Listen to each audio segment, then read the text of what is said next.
Hello bachcho, the question says a real estate man has 8 master keys to open several new homes. Only one master key will open any given home.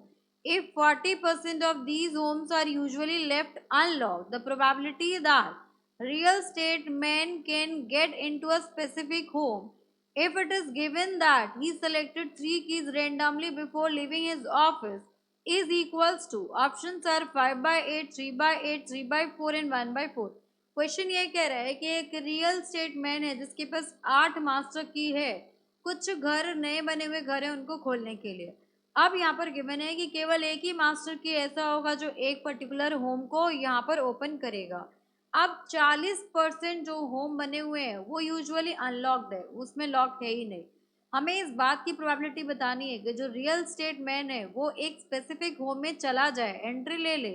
अगर ये given है कि वो 3 keys को randomly select करता है अपना office छोड़ने से पहले, तो यहाँ पर इस क्वेश्चन को सॉल्व करने के लिए हम की कंसेप्ट यूज करेंगे, दैट इज प्रोबेबिलिटी ऑफ, यहाँ पर आ जाएगा A1 इंटरसेक्शन। अगर मैं A2 की बात कर दूं तो probability of A1 intersection A2 is given by probability of A1 into probability of, यहाँ पर आ जाएगा आपके पास कि इवेंट कौन सा हो रहा है मेरा, इवेंट कोई इवेंट मेरा हो रहा है A2 provided that A1 has already happened. ये वाली यहाँ पर हम कंडीशन यूज करेंगे, फॉर्मूला यूज करेंगे। अब यहाँ पर देखिए, हम यहाँ पर A1 और A2 इवेंट लेते हैं, तो A1 इवेंट आ गया आपके पास कि डोर इज अनलॉक्ड। डोर मेरा क्या है, डोर मेरा अनलॉक्ड है। तो अनलॉक्ड के लिए हमें प्रोबेबिलिटी कितनी गिवन है, 40%, दैट मीन्स 0.4। अब यहाँ पर A2 एक इवेंट ले लेते हैं कि डोर क्या है, डोर इज लॉक्ड। तो डोर मेरा लॉक्ड है, तो इसकी प्रोबेबिलिटी आ जाएगी, ये हो गया आपके पास प्रोबेबिलिटी ऑफ A1। अब यहाँ से probability of A2 will be equals to probability of A1 minus probability of A1 which is equals to 1 minus 0.4 which is equals to 0.6।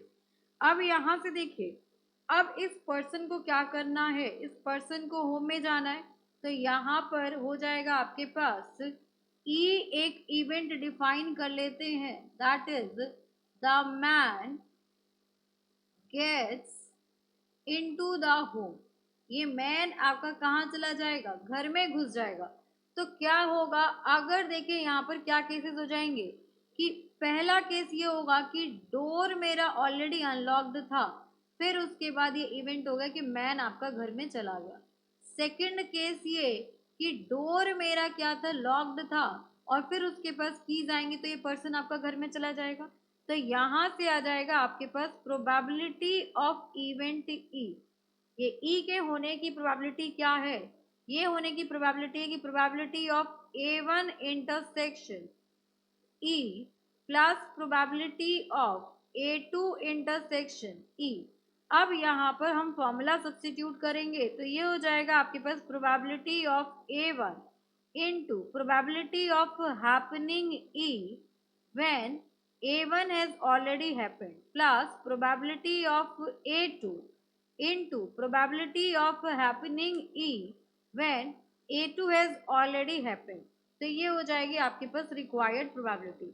अब यहाँ पर देखो हमें पास PA1 PA2 गिवन है। नाउ PE बाय A1 क्या हो जाएगा आपके पास।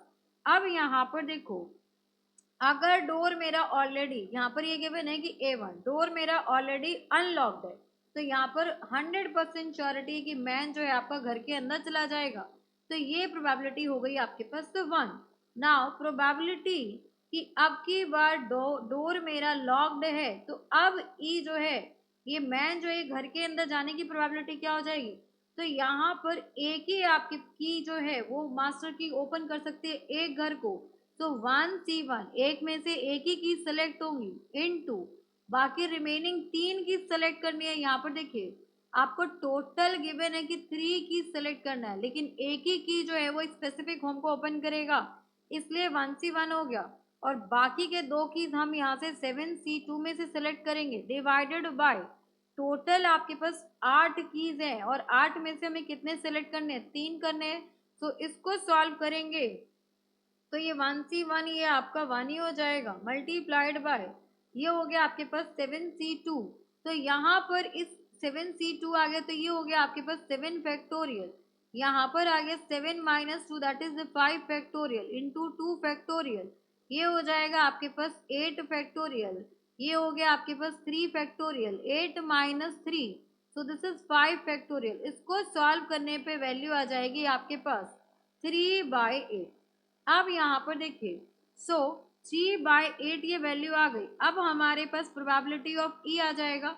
So probability that the person will get into the house will be given by probability of A1 into probability of E when A1 has already occurred plus probability of A2 into probability that event E will occur when A2 has already occurred. So P A1 आपको 0.4 given है and इसकी value आ गई हमारे पास 1। P A2 आपको 0.6 हमने find out किया था into इसकी वैल्यू आ गई आपके पास 3/8। तो ये हो गया आपके पास 0.4 प्लस 1.8 अपॉन 8। अब यहाँ से हो गया आपके पास, इसको सॉल्व करेंगे तो यहाँ से वैल्यू आ गई 3.2 plus 1.8 divided by 8। So 8 plus 2 value हो गई आपके पास 10 carry 1 3 1 4। 3 plus 1 is 4, 4 plus 1 is 5. So 5.0 upon 8. So required probability of the event will be 5/8। तो 5/8 हमारा यहाँ पर फाइनल आंसर होगा। अब ऑप्शंस में चेक करते हैं। सो यहाँ पर 5/8 मेरा ऑप्शन नंबर ए है। So option number A represents required answer. Hope you understood it very well. Thank you so much. Best of luck.